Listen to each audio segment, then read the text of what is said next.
Good evening, good morning, depending on your perspective. This is the Monday Morning Analyst. My name is Luke Thomas. It is Monday, September 21st, 2015. Today on the podcast, just one event to get to, really just one card, a main card to get to, Bellator Dynamite 1 or Bellator 142, depending on how you want to use various forms of nomenclature. This podcast has three parts. Part one, opening statement or opening overview. Part two, a breakdown of the technical action. And then part three, a very brief look ahead. 30 minutes or less is what we try to usually fit this window into. I appreciate everyone watching. You can follow me on Twitter at SBN Luke Thomas. So as you know, or if you follow any of the coverage on MMA fighting, I was in attendance for Bellator Dynamite 1. It was in San Jose. I've talked about other things about the show, but let's quickly just sort of get to part one here, the opening statement, as we review the technical action and the contests that were there. From a technical overview, I would say that the big takeaway that I have is that there was nothing really outstanding to point to. There wasn't a lot of back and forth. There were some high water marks, of course. There was the submission by Josh Thomson. There were some things that we saw in the glory bout between Zach Mwikasa and Salo Cavallari, but there just wasn't there wasn't mad scrambles. There wasn't like a Frankie Edgar versus Tyson. God, now I'm blanking. Hold on, I have to get this right. Frankie Edgar. The reason Tyson Chandler's coming to my brain, but it's not. It's, hang on. Tyson Griffin. There we go. It's not like a back and forth like that. And so as a consequence, you saw some limited moments of brilliance and flash, and then this leads into sort of one of my criticisms of the event. Generally, it was good. It was fine. It was okay, but it didn't have enough. And I think that what you've seen from Bellator, and the reason why it's been like that is because one of the major improvements they've made over the Rebny era was imagination, was scale, was ambition and grandeur. And I think they've brought that to some extent to Bellator. But I think what they're still lacking a little bit is they just haven't quite had enough emphasis, or at least ability to grow upon the side of the sport where you can say as a hardcore fan, man, look at these two guys competing at a very high level that are really well matched, and this really sort of is a strong technical display. And that's always going to be a challenge when so many of the best fighters are in the UFC, but it's not an impossible one, particularly at lighter weight classes. And I just feel like you're getting moments of brilliance, but you're not getting these really true highs that a rival brings out of you. And so this podcast, I don't think will be too terribly long because there are some things to highlight, of course, some greater moments. But if I have one criticism, it's that there wasn't. I guess I got bit by a mosquito. I apologize. I guess that part was just really lacking, you know. So let's get to some of the action now. Now that part one's done, part two, a review of the technical action that we saw in the cage. I'll pull up the results here, and we'll go from the main event down. Yeah, here we go. So the event took place, as I mentioned before, the SAP Center. I didn't get any. Damn, I should have asked. I totally forgot to ask for attendance numbers and live gate. I will see if I can get those information for you. So the main card was really long. We're not going to get to all of them just because there's no point. But let's start with the main event. Liam McGeary taking on Tito Ortiz. Liam McGeary winning at 4:41 of the first round via an inverted triangle choke. I thought this was actually a pretty interesting fight because Ortiz didn't look all that bad, you know. Looked limited ultimately, but not terrible. He actually landed a couple good right hands early in that first round on McGeary, although I think that was a consequence of McGeary being sort of very much leaning over his own waist to be prepared for any kind of shot, you know, so he can get his arms down and protect his hips and his legs. So kind of in a little bit more vulnerable than he ordinarily would have been, but nevertheless, some good right hands. So the takedown happened. How did it happen? So if you notice, what he tries to do is he tries to parry a shot, Tito does, and then he tries to shoot for a high crotch, like almost like a duck under to a high crotch a little bit. They just to throw McGeary by him as he comes under. And he gets stuffed. He gets stuffed on the attempt. Yeah, I did get bit by a mosquito. I can feel it. But as he gets stuffed in the attempt, McGeary does something that you don't see Lawal do later, which is why Lawal was able to stuff most of Linton Vassell's takedowns, and McGeary wasn't. So McGeary stuffs it right? But there's a moment where he's kind of like this, and he's kind of over Ortiz. And that's okay to be initially, but when you're over Ortiz and you're getting your hips back, right, what you got to do is you got to get your hands and your arms in front of theirs. And then you got to create separation. Because if I'm just over the top, a lot of things can happen. If you go too far over the top, they can lift you and do what's called an Iranian or an Iranian lift, depending on your perspective. And they can come out the back door. They can turn you over. They can get you that way. That's one problem, is if you go too far over the top. But what happens in this case is Ortiz goes, I believe, for the left hand for the high crotch, or maybe to a high crotch to a single. He couldn't finish it because the first stage of McGeary's takedown defense was good. But what happens after that? So McGeary is sitting on top, but he doesn't get his arms in front. As a consequence, what you see Ortiz does is he has kind of like an underhook a little bit on one side, and he takes a step with his left foot. So now he's got one knee on the ground, and now he's got one foot on the ground. Well, if you've got a foot on the ground, what can you do? You can drive off of it. So he drives McGeary at an angle, almost holding the other side elbow, driving one way, blocking the other. Reaches down, then grabs the ankle, and then just turns him over, just like a steering wheel. Takes a step up, drives at an angle, blocks one side from elbow now to ankle, and then turns him over, and then gets him to go down on the ground. And from there, he did some interesting stuff, almost locking up a gift wrap. You know, McGeary using high hips, passing the hand underneath and holding it there. Didn't get a whole lot of ground and pound off, but still, you know, not bad. There's a moment there where McGeary goes for an omoplata and then a triangle setup. That was kind of interesting, and it fails. Why does it fail? Well, the omoplata wasn't really truly on there. McGeary is good about getting his legs up high and around the neck, but it wasn't. A lot of these submissions, people think it's just about getting your hips up, and that's really important to do, but you also have to control their posture at the same time. So it's like two forces meeting. They got to come down, and you got to get up, and then you got to get an angle around them. It's a lot of how that works. If you don't, you're just bringing your legs up, and you're not getting the right angles that you need to be. You need to be on your shoulders a lot of times. Your hips have got to be in the air, and so he didn't quite get that. But it was interesting, and you ask, why would you go from omoplata to a triangle? The omoplata and the triangle on the armbar, these are super related for submissions, because if one fails, you have another, and if they escape one, you have another. You can chain all of these together. So he tries to go for an omoplata, pushing Ortiz one direction. Ortiz wants to go back into the omoplata because you don't want to get rolled, right? So what do? You drive back into it a little bit. And as a consequence, as Ortiz tries to right the ship a little bit, McGeary uses that to let go and then try and wrap around the triangle, but Tito read it and blocked it, and then actually was able to pass. But just so you understand, like the omoplata and the triangle and the armbar from guard are very, very related. So how does the final submission work? The final submission works very interestingly. The left leg of McGeary is the most important thing to watch through the whole entire thing. So what McGeary does is he's able to swing his left leg all the way back and around in front of Ortiz's face and then clamp down a little bit on the back of the neck. But what he doesn't have for a typical armbar is you have their arm between both of your legs. And what's happening is, and a lot of folks don't realize this, your legs in an armbar are doing a lot of work. People think it's your hips and your upper body doing a lot of work and your hands doing a lot of work in terms of securing it, and they are. But the legs do a lot of work. And what folks don't realize is the one leg that's over the back of the neck needs to be crunched down. Crunched down. You need to be hurting their posture with it, okay? They should feel it on the back of their neck. And if they're not, your arm bar is not tight, and they can escape rather easily. So you see that he gets a little bit of that. And I mean, we talked about this before about having the flex in your ankle, right? So if you got an arm bar and yes, you're crunching, but you're pointing your toes, you don't have the kind of flex you have. You want to have your toes pointed to the back. You want to have your feet come up as far as possible, not out. So it puts the pressure on the back of the neck. And then the other part that's interesting about it is you're supposed to have the other leg behind their back too. And what the other leg is usually doing, usually the other leg is not just clamped down on their back. So you're clamping down on their neck, you're clamping down on their back. I mean, you're bringing everything down. The other leg might be bumping into the back of the shoulder, so you can get them to off balance more. Remember, if someone is sitting perfectly good posture and you're working from guard, so they're in front of you or here, this is you, you're on your back, you got them in your full guard, and they've got perfect posture. There's no arm bar there. They can even stick their arm out. There's no arm bar there, or at least it's almost impossible to get. You got to get them over you.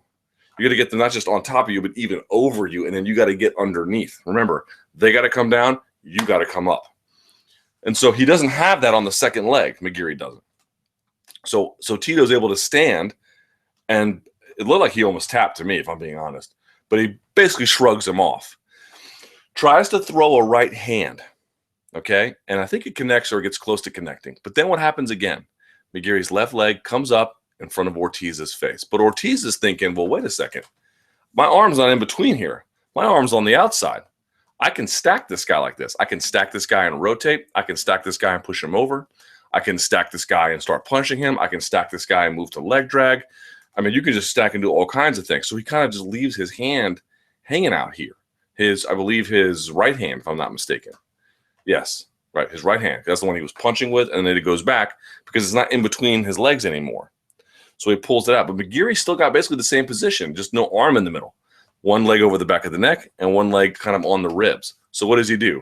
He takes his hand, his left hand, wraps around and grabs Ortiz's bicep and pulls it into him, or tricep, I should say, and pulls it into him. Then the other leg on top stays on top but clamps down really hard, and the one underneath, that's all like shin to ribs, comes out, and then he secures the triangle. So if he had actually a full regular arm bar where it was one leg on the back of the ribs, one leg on the back of the neck, it would be harder to lock up the triangle because you have to get the bottom outside leg all the way back underneath. But because he didn't have that full leg there, he's able to just shoot it out and then connect the two. And that's how he was able to do it. So it's just good, good awareness, good presence of mind. It's obviously something that he's hit because he didn't just try a triangle. He secured the arm first. And then you see him clamp down on the back of the leg to get Tito's posture even more bent over. And I guess Tito just thought he was comfortable because there was no arm in between. But you just pulling the arm out and you can't just hang out in that position. You guys know this in jiu-jitsu. I've told you this a million times. You can't just hang out in spots. I mean, there's a couple spots where you can hang out a little bit, but in those transitions like that, you got to be moving one way or the other. I mean, you don't have to rush things, but you can't stall things either. You got to kind of have a movement and a pace to things. And I think he thought he was just safe there. McGeary, left leg in front of the head, clamps down, grabs the arm, drives the other leg through, and then secures the triangle. Nicely done.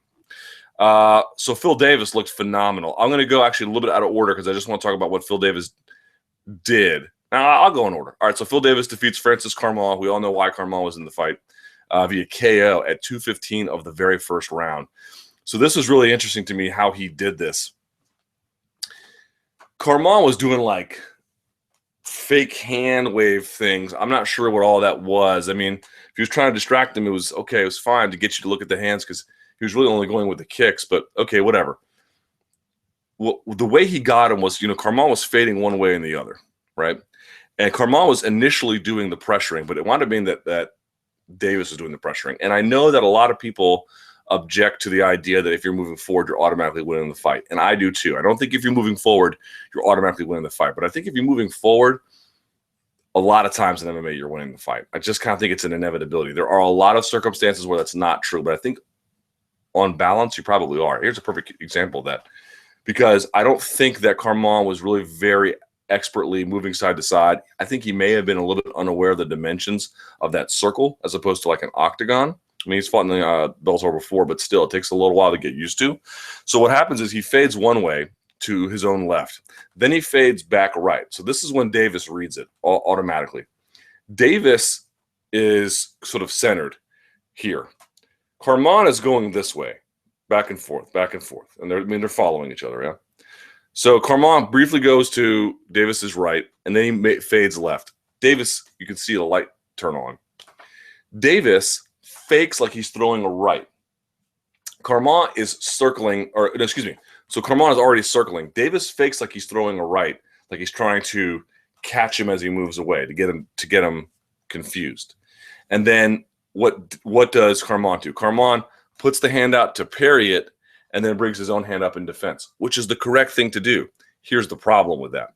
What Davis recognizes is that I'm not going to chase him at an angle. I'm going to chase him. I'm going to cut the cage off. I'm going to go forward. So as Carmon is fading to his own right to the left of Davis, this first punch is just to get him to open up a little bit. So if he's here, there's not much there. If he's even got a better guard, he's got some way of blocking the shot. But what he does is he gets Carmon fading, or as he uses Carmon fading to one direction, so that Carmon is going like this, but Davis isn't going like this. Davis is going straight. Watch Davis's motion. He doesn't try to punch at an angle. He punches straight forward. So he fakes with the right, kind of gets Carmont to do this, because Carmont does the right thing here. If the punch had come at a wide hook, there's something blocking. But he wasn't trying to get him with a wide hook. He wasn't trying to go to the outside and around. He was trying to come straight forward. So what happens? Carmont moves right into it, just like this. This is what I mean, like new from Davis. Like what he did to Emmanuel Newton, okay, that just sort of shows that there's a dearth of talent in Baltimore. There's a dearth of talent in Bellator, and that Davis kind of caught up to him a little bit. Or I should say Davis has shown that there's like a big gap. But that from Davis is also kind of new. And you could say, well, Carmont, what level is he? He had a decent run in the UFC for a little while. I don't think he's a terrible fighter. It's certainly not on the level of Phil Davis. But, I mean, these are new wrinkles, like just the accuracy of it all. And again, he's using it on a lesser fighter, so you can say, well, it's still a lesser fighter, and that's true. But I just never saw those kinds of tools before anyway. Most of the time, his striking was just kind of like a little pot-shotty, a little bit to facilitate other aspects of his wrestling or his jiu-jitsu, and not here. He expertly uses another fighter's movement to drive at a different angle and catch him even when the fighter knows a punch is coming from that side. Carmont had it up, but he wasn't trying to hit him here. He's trying to hit him here, and he got it right on the money. A brilliant, brilliant job by Phil Davis. So then we have Sela Cavallari taking on Zach Mikasa. Zach Mikasa loses. The scores were 48-46, 48-46, and then 47 all. This was a kickboxing bout that went 5 rounds. I'm not going to break this down round by round for a number of different reasons. Here's just my general thoughts on the fight. So, number one, I'm not sure about those gloves. I think those are 12-ounce gloves and not 10-ounce, and I think they made a huge difference. Number one, when you get their guard up with those gloves, it was really kind of impossible for anyone to get through. Number two, I saw Cavallari. The gloves were probably a little bit heavier. I mean, they were definitely heavier. They were 2 ounces heavier on each side. But what you saw was they were able to parry from even a wider distance, right? There's just so much extra mass on them that they're able to parry in tight, able to parry outside, and it just disrupted a lot of offense there. There wasn't a lot you could really do with it. So I found it hard for both guys to score. I wouldn't call Zach Mikasa a headhunter because I thought he put on a pretty, full display relative to his previous history. But he definitely is a guy that, has a ferocious knuckle game. And, I think he prefers to attack the head when possible. And, credit to Cavallari for having good defense, but I really feel like those gloves kind of added an extra dimension there that maybe weren't supposed to be there. I asked him about it post-fight, and he didn't say there was anything to it, but just they didn't pass the eye test. I don't know. I could be wrong, of course. If you think differently, by all means, let me know. But I don't know. It just didn't seem right to me. So that was a big problem. So I liked some of the things that Mikasa was doing. He was trying to go doing a ton of body work, not just single shotting to the body, doubling up to the body, double left hooks, left and then right. Or what he would do is he would go left, right, get the hands to come down just a little bit, and then go with a left uppercut. You saw a couple times.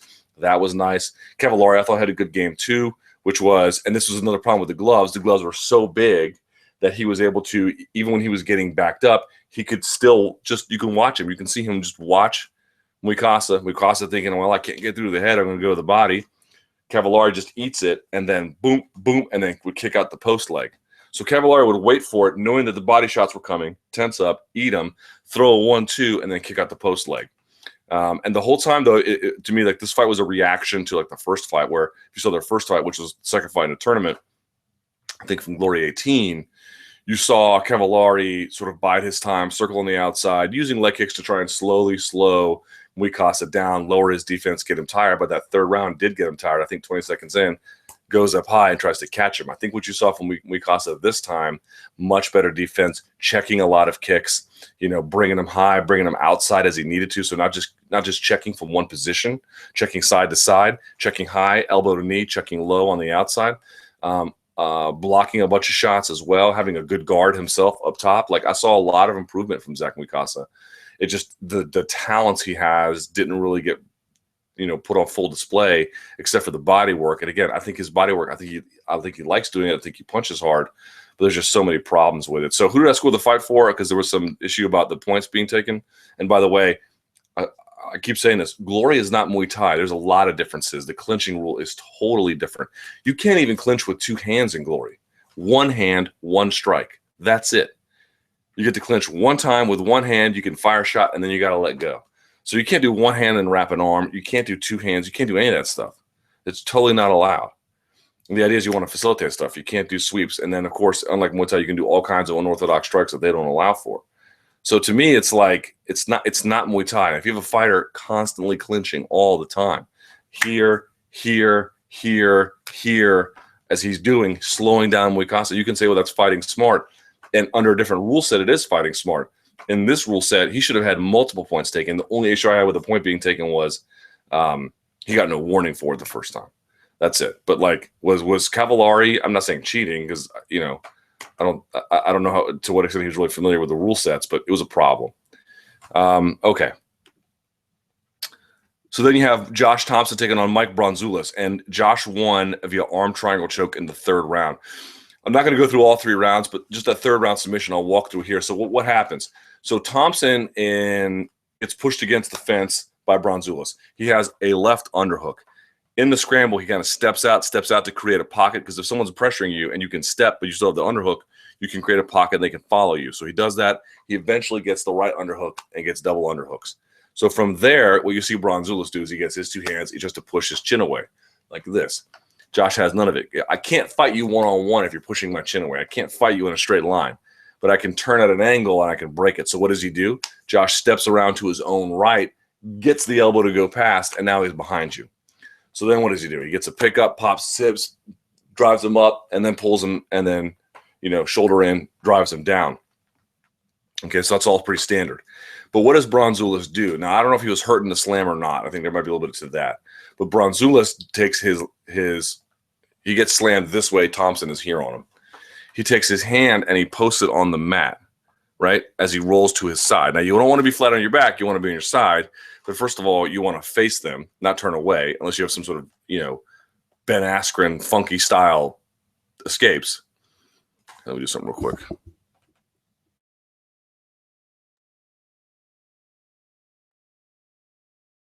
Okay, fixed. So you want to turn to face him. You don't want to face away. Facing away is bad news, man. You get your back taken, you can get hurt. Face him, right? More times than not. And he puts his hand down. So we've talked about this on this podcast before. Folks, your elbow, if it's up here, if you've created space here, you're in trouble, man. You're in trouble. That's why double underhooks are so bad. Because Josh gets double underhooks on him, and Bronzoulis tries to get his hands here and then drive away. But it doesn't work. And then Josh comes around the back of the elbow and gets behind him. If your arms are out here, this is the problem. Remember, you're weak out here. You're strong in here. This is where you're strong. Elbow pinned to your ribs. You're strong here, okay? And you're not vulnerable. This is why fighting is so much a fight for inside control in the inside space. Thomson sees it immediately because I think Bronzoulis got hurt or maybe rocked. So I think he put his hand down for stability to try and scramble or to step up or do something. Thomson sees it immediately. The elbow comes up. Here's Bronzoulis' elbow. So what does Thomson do? Thomson brings the arm right around the neck, dives his head underneath behind the back of the elbow, which is wide open at this point because he's not. It'd be one thing if you're open elbow on your back. That's still not good. He's open elbow on his side. On his side. Thompson's like, you're just giving me the submission. Dives underneath the armpit and around the back of the neck. Gable grips, puts his head down, squeezes, and that's all she wrote. So then we have a couple fights I'm just not even going to get into. Paul Daly defeating Fernando Gonzalez, 29-28, 29-28, 30-27. I'm not going to get into it because Paul and Fernando did a couple interesting things, but it's not really a real glory bout. And so for that reason, I feel not compelled to break it down as such. And then Carrie-Ann Taylor-Melendez defeating Hadley Griffith, 30-27, and then 30-26. I like her very much. She was a very friendly person. I met Gilbert Melendez. He's a very friendly guy. I met his father. Could not be more friendly, but this was so deeply uncompetitive that I also don't feel a need to say a whole lot about it. All right, so that brings us to Phil Davis's other fight against Emmanuel Newton, and there were a number of takedowns in this that were interesting, trips and drags. There's a lot of times where you'd see Newton almost put himself in like folk style wrestling positions on all fours, and then you see what a lot of folk style guys do. They lean forward and sag off the side. attacking, a couple of the support structures you're putting up there. You saw a couple of things like that from Phil Davis. But what I really want to focus in on is that Kimura. That Kimura was nasty, bro. Whoa. That was super, super nasty. I mean, that thing was ace. I'd be if they came back and said, "Oh, Newton was fine after the fight, but we found out he tore his labrum." Wouldn't surprise me at all. When I tore my labrum, it didn't hurt too bad at first. So I was doing decline bench press, and I felt something like just pop a little bit, but didn't hurt. And I finished the set, and it was okay, and whatever. And it was only over time where it got worse and worse. But the shoulders, they're sensitive, man, and a lot of bad things can happen to them. And he put this thing to its structural limit. So what does he do? First of all, Davis does such an awesome job. It's something that maybe you can't appreciate if you've never trained or you never rolled. If you're trying to hunt someone's arm, okay, a lot of times they know it because there's just a lot of different setups, yes, for the Kimura, but there's a couple like telltale signs. And the interesting part about Davis is that he disguises them two ways. And the first way is the most important way, which is, bro, Davis's pressure on top must be excellent. And by that, I mean, it's probably suffocating, but not so suffocating because you see guys move underneath. So what I'm pointing out is it's probably very, very, very, very good. But it's very good to the point where it frees both of his hands to move. That's rare. That's rare. Okay, if your pressure is so good where I can sit on top of you and I can move both my hands, let me explain something to you, folks. He is doing something. He must be awesome at it. It's hard to do. It's very hard to do. What you often see is a lot of blocking going on more than pressure from side control. So, for example, what one guy might do for side control, and this may be a variety of different attacks, they may get on top and they may pressure you. But what they'll do is, if you're cross body here, so your head's here and your body's this way, what they might do is over the top of your body, they might bring their elbow to your hip, right? To your outside hip, like they're almost driving them into you, right? You might find that. So what does that do? That reduces your hip movement, okay? There's pressure on you, but you're also just creating a structure behind which they can't move a lot. You might find that. What you might find is a lot of other guys do something where they'll pin you with their shoulder and they'll bring their arm around to one side, especially in gi, where they can go underneath and you can grab the gi pants. So now I'm just putting my arm around one side. I'm not bringing it to the ground, not driving my hip down, but I'm bringing it around. And so now I've cut off this space around your backside and your hip where you just can't move as much. That's actually one of my favorite tactics. Phil Mother effing Davis is so balanced on top and so heavy. Both hands are wide open. Now, not wide open. He's not doing this, but he has range to move. That is, tremendous balance, tremendous pressure. Kind of mesmerizing, actually. I'm going to go back and watch and see if I can pick up any extra details. But if you see someone doing that, wow. Okay. So what does he do for the first one? He takes so he has Newton. He's here, Newton's head, body, and legs. He takes his own arm, comes over the top, and he drives his own elbow into the top and the outside of Newton's arm. I missed a detail in the Ortiz McGeary thing. Whatever. Drives it to the outside of the arm. So what does he do? That he allows him to bring the arm close to him so he can, and isolate it so he can grab the wrist down here, which he does. Okay. Very, very nice. He's essentially creating isolation for hand control. So he moves to top side. In other words, he locks up the Kimura, and then he gets Newton underneath his legs. Phil Davis is on his knees. His head is essentially under the junk of Phil Davis. And what you're trying to do is, with that Kimura, people think you're just trying to rip it across their body. You're not. The ideal way to do it is to bring their elbow to your chest. So I've got the Kimura here. I want to bring your elbow to my chest, and I want to go up and then just rotate my body.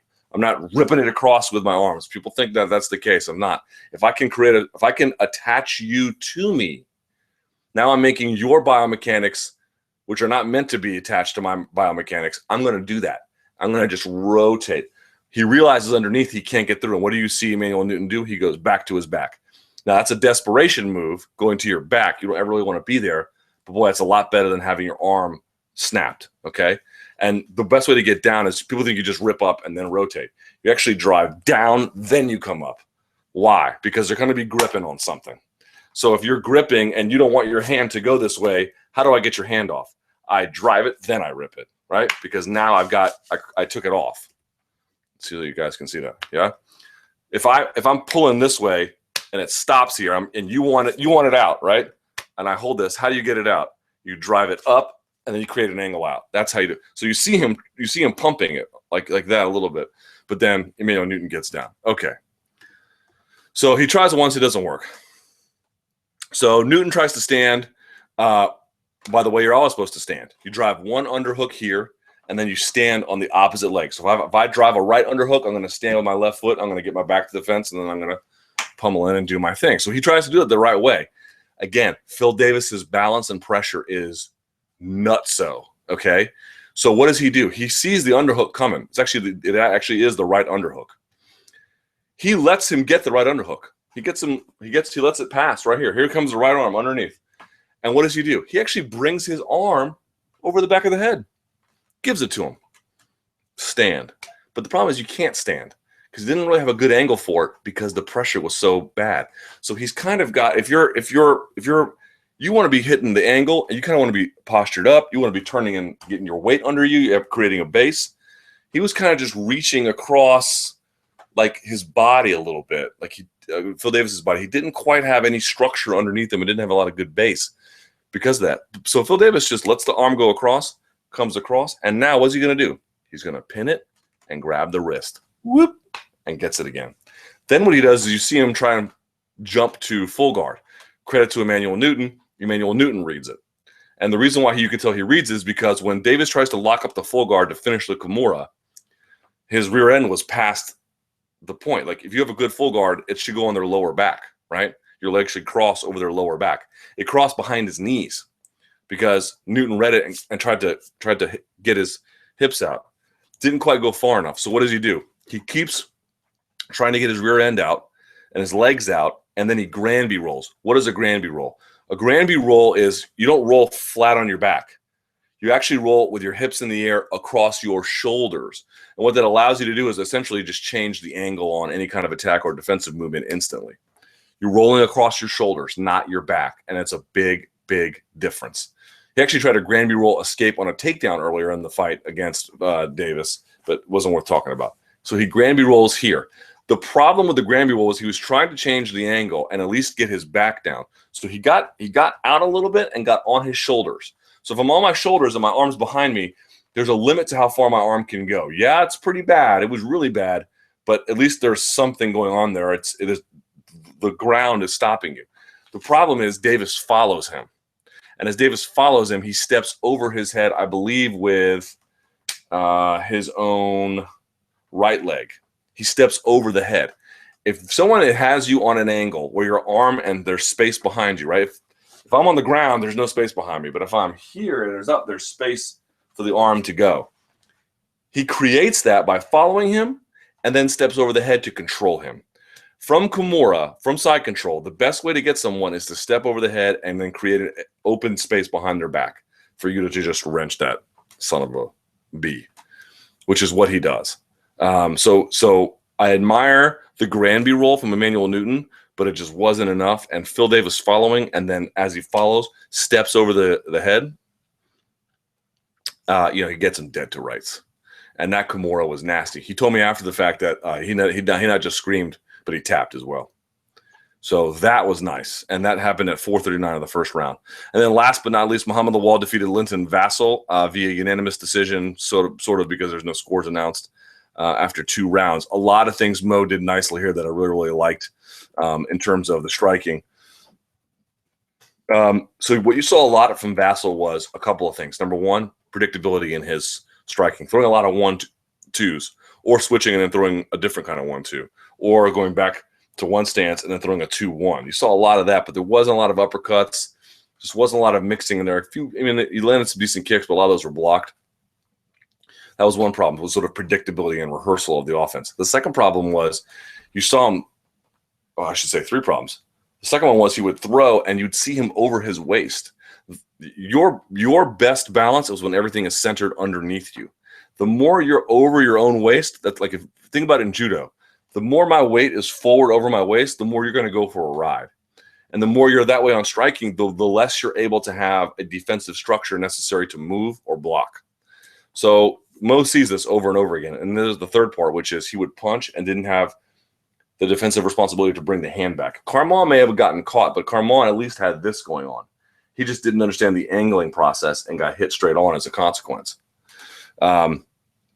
So from a switch stance, Mo was able to explode over the top of the right. So you see Vasyl Paul with the left. Mo explodes over the right. But as he explodes over the right, he then creates an angle for this side and then drove a left up the top. So that was nice from Mo. Again, there was a time where Vasyl threw a right hand. Mo would step to the outside and then come back over the top with a left. You saw that a lot.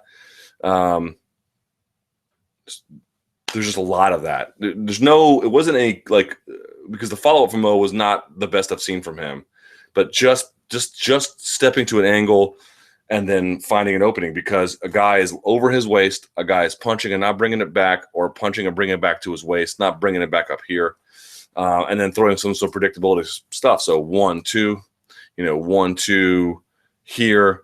One as I reach, if you reach open like that, it's hard to retract more quickly. And Mo was seeing this over and over again and just popping him for it. So good job by Mo doing that. So the takedown, Mo gets caught with the takedown. It was kind of nice. Vasyl gets under him. So you see what Mo tries to do. Mo tries to clamp underneath the belly of Vasyl and then drive his weight down over the top of the neck to round the back. Think about doing a deadlift. When you do a deadlift, what are you doing?